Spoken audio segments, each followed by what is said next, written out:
Respiration की बात करते हैं, ठीक है। रेस्पिरेशन में चलो पहले डेफिनेशन देख लेते हैं। The mechanism of breakdown of food material within the cell to release energy and trapping to this energy for synthesis of ATP is called cellular respiration. Cellular respiration में क्या करते हैं, breaking of carbon carbon bond of complex molecule through oxidation within cell leading to release of considerable amount of energy is called respiration.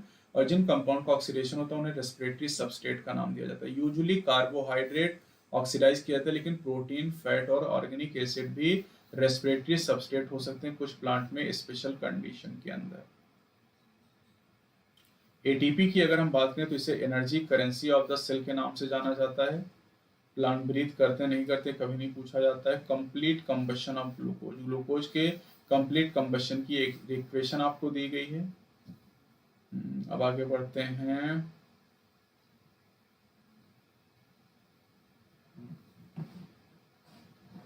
चलिए अब बात करते हैं glycolysis के बारे में। ग्लाइकोलिसिस की अगर हम बात करें बेटा तो ग्लाइकोलिसिस की स्कीम दी गई थी एम्बेडेन, मेयरहॉफ और पार्नास के द्वारा, और इसीलिए इसे ईएमपी पाथवे कहते हैं। एनारोबिक ऑर्गेनिज्म में ये रेस्पिरेशन में अकेला प्रोसेस होता है। ग्लाइकोलिसिस साइटोप्लाज्म में चलता है और ये सभी लिविंग ऑर्गेनिज्म में प्रेजेंट होता है, चाहे प्रोकैरियोट हो या फिर यूकैरियोट हो। ग्लाइकोलिसिस में ग्लूकोज का पार्शियल ऑक्सीडेशन होता है, जिससे ग्लूकोज के पायरुविक एसिड के दो मॉलिक्यूल का फॉर्मेशन होता है, दो मॉलिक्यूल का फॉर्मेशन होता है। सबसे पहले स्टेप की अगर हम बात करते हैं तो सबसे पहले स्टेप में ग्लूकोज से ग्लूकोज 6 फॉस्फेट बनता है हेक्सोकाइनेज एंजाइम की मदद से, और ये आपसे पूछा जा चुका है। इसके बाद जो ग्लूकोज होता है, ग्लूकोज 6 फॉस्फेट होता है, फ्रक्टोज 6 फॉस्फेट में चेंज होता है।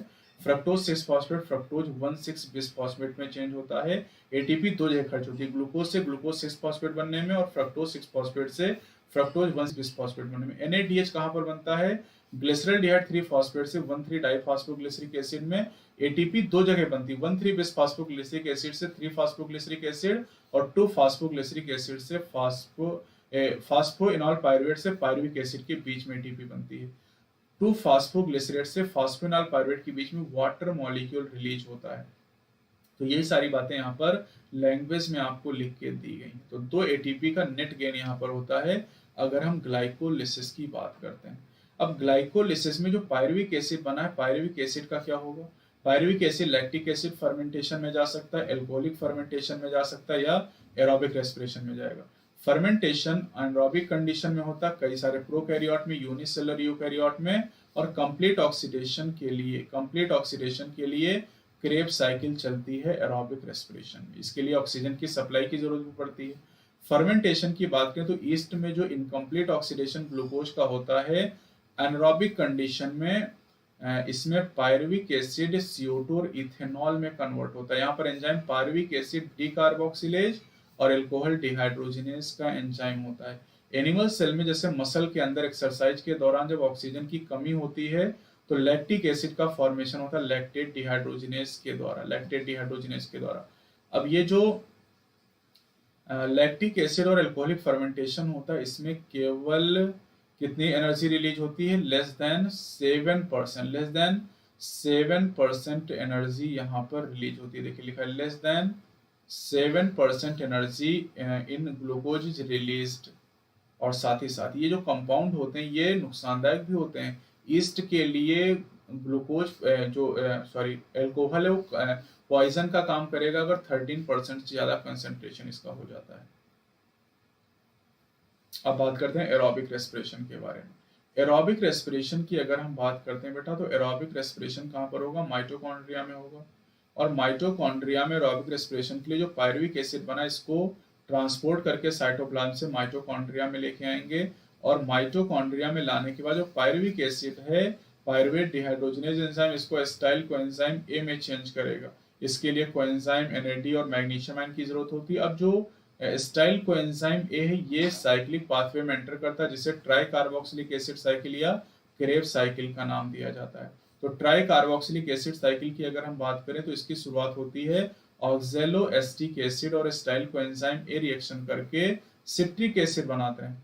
सिट्रिक एसिड जो होता है वहां पर सिट्रिक एसिड को बनाने में सिट्रेट सिंथेज एंजाइम का रोल होता है और फिर सिट्रेट आइसोसिट्रेट में चेंज होता है। आइसोसिट्रेट से अल्फा कीटोग्लूटारिक एसिड बनता है जिसमें एक CO2 निकलता है, और अल्फा कीटोग्लूटारिक एसिड से सक्सिनिक एसिड बनने में दूसरा CO2 निकलता है। तो अल्फा के आगे पीछे CO2 यहाँ पर रिलीज होता है ना, आपको साइकिल दी भी गई है, क्रेब्स साइकिल। चलो इसे मैं आपको बता दे रहा हूँ। अब देखिए, जब सक्सिनाइल को एंजाइम सक्सिनिक एसिड में चेंज होता है तो जीटीपी मॉलिक्यूल बनता है, और ये जीटीपी मॉलिक्यूल कपल रिएक्शन में एटीपी का फॉर्मेशन करता है। साइकिल में 3 पॉइंट होते हैं जहां पर NADH का फॉर्मेशन होता है, और एक पॉइंट ऐसा होता है जहां पर FADH2 का फॉर्मेशन होता है। तो ये सारी बातें आपसे पूछी जाती हैं। अब देखिए, पायरुविक एसिड से जब 3CO2 मॉलिक्यूल का फॉर्मेशन, कंप्लीट ऑक्सीडेशन होता है माइटोकॉन्ड्रियल मैट्रिक्स में, तो 4 NADH, एक FADH2 और एक ATP का फॉर्मेशन यहाँ पर हो जाता है।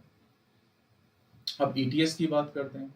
ETS में आपको क्या याद करना है बेटा? ETS में आपको 5 कॉम्प्लेक्स याद करने। Complex 1 is the NADH dehydrogenase, ये कॉम्प्लेक्स 1 है। FADH2 कॉम्प्लेक्स 2 हो जाएगा, साइटोक्रोम BC1 कॉम्प्लेक्स, कॉम्प्लेक्स 3 हो जाएगा। कॉम्प्लेक्स 4 की अगर हम बात करते हैं तो कॉम्प्लेक्स 4 यहाँ पर हो जाएगा साइटोक्रोम ऑक्सीडेज, और कॉम्प्लेक्स 5 यहाँ पर हो जाएगा ATP सिंथेज।